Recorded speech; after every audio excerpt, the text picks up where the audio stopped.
Hey guys, so we're going to keep working on some tips and techniques for the songs that I've said are important for the garage rock movement.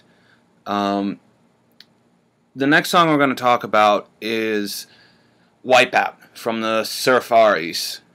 Now, the reason why I'm going to spend from here to Friday talking about this song, because there's a couple of elements about this song that are really important to learn, and it's the concept of the 12-bar blues and constructing a bass line within the confines of the 12-bar blues. Now, there's a pretty strict and rigid bass line throughout most of the song.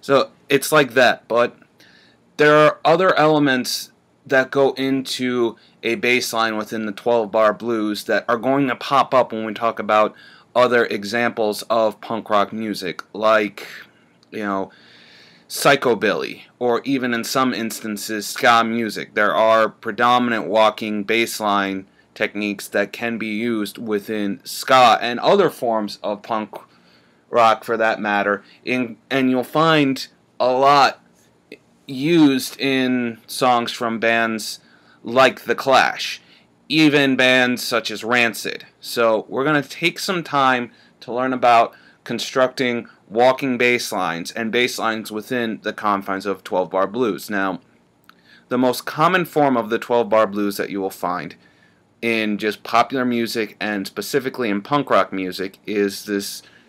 1-4-1-5-4-1. So that's 4 measures of the 1 chord, and since we're talking about Wipeout, 4 measures of C, 2 measures of F, the 4 chord, 2 measures of C, then 1 of G, 1 of F, and then 2 of C. So how would one go about constructing bass lines within a blues format? Well, one of the best ways to start, and if you're not great with bass lines, walking bass lines, is to start playing a bass line that is more whole note and half note oriented rather than quarter note oriented. Why am I telling you to do this? Because, well, if you are playing a blues and are making it punk rock, but you don't know how to walk and you want to walk in the song, the groove's not set up yet if it's early enough in the song, and if you have a hard time walking, this just helps you get into the perpetual motion of resolving your notes cleanly and smoothly. Now, there are a couple of different ways that you can resolve your note. There's half steps above and below the note. So if you were trying to resolve to the 1 chord C, the note before it that you play could either be a B natural, a C sharp, or you could do a whole step above or below the note. So if you're coming from below the note, it would be B flat to C, or if you're coming in from above, D to C. So if you were doing this within half notes and you're doing the whole step, half step resolution to chords, it'd be something like this. I'm going to count it out, and it's going to be 4 measures of C to F, and we'll stop at the F. 1, 2, 3, 4, 1, 2, 3, 4, 2, 2, 3, 4, 1, 2, 4, 1. You'll see that I didn't do a whole lot. If anything, I just kept it to a power chord. 2. That's the first measure, the C and the G, and then the second measure is the higher C back down to the G, and then the third measure, C to B flat, and the final measure, C to E. But what if you want to do a quarter note bass line kind of thing? How would you go about resolving it from the C to the F and using the half step, whole step resolution.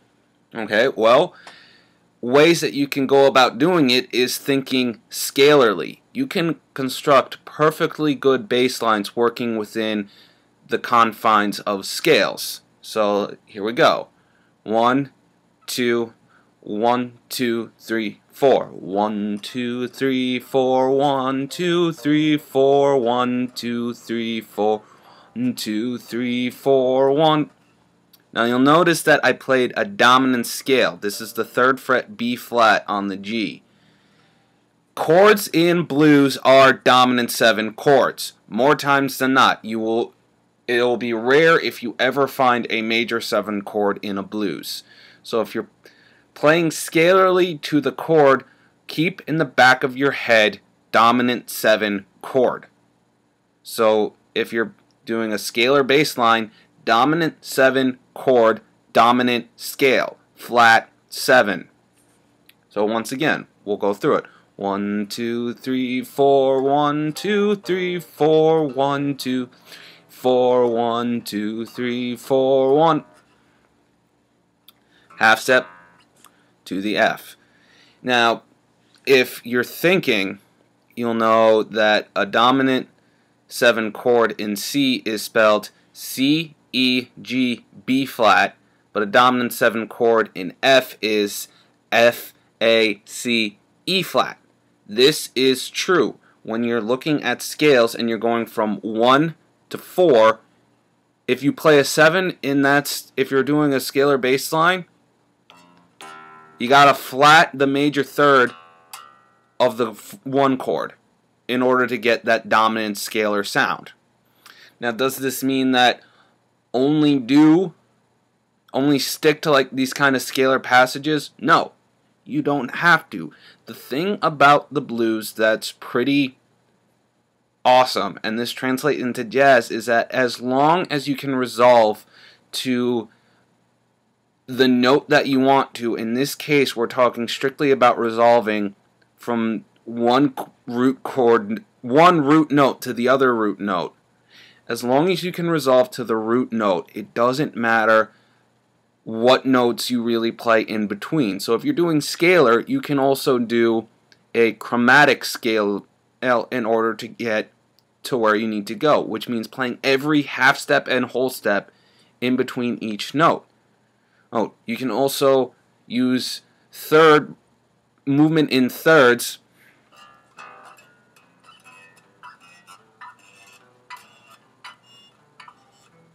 to get to where you need to go. So I'm gonna go through a 12-bar blues scale, 12-bar blues in C, because that's the key of this song, using scalar bass lines that resolve by half step or whole step, going and targeting only root notes.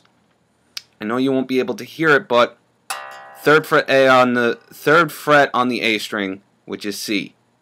3rd fret on the D string, which is F, and either open G or 5th fret on the D string G.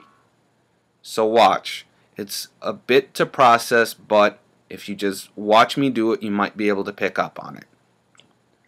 2, 1, 2, 3, 4, 2.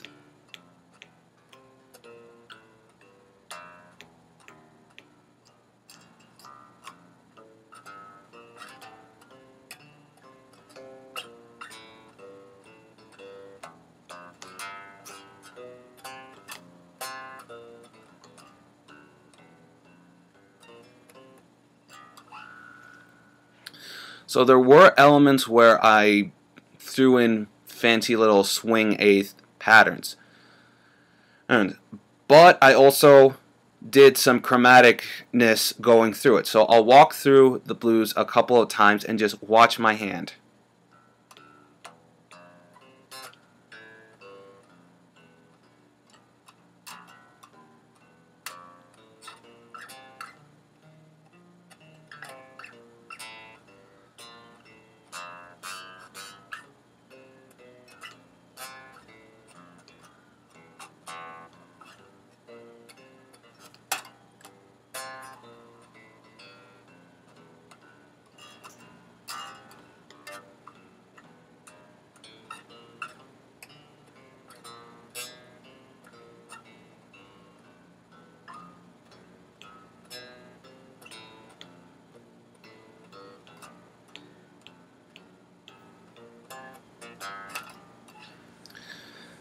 I was trying to throw in a couple of different turnarounds, but I blanked on them.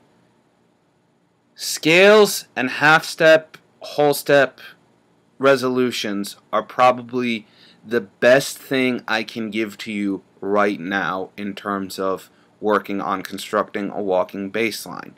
But if you're doing scales and strictly scales, trying to make your bass lines as melodic as possible, you gotta think within the confine of the structure of the measure. If you have two chords in one measure, say that in one measure you have a B minor 7 chord resolving to a G dominant chord. Alright, well, there are certain tones that you can use that work from scale to scale, but if you're playing a B minor 7 chord, you're probably thinking a minor scale that includes a B flat, B flat, C, D. But that wouldn't translate in a G dominant scale because major third. So B flat to the B natural. So if you were doing something like that, where you have two chords in one measure and you like to play scalarly, that's where thirds can save your butt. So instead of trying to come up with some kind of fancy way to get from the D minor 7 to the G7 to the C, because I can tell you that a D minor 7 to a G dominant 7 to a C, well, a B minor 7 to a G dominant 7 will resolve to a C chord. Instead of playing a scalar bass line where you have to throw in a bunch of different things, just play thirds. 1, 2, D, F, 1, 3, 1, 3, 1.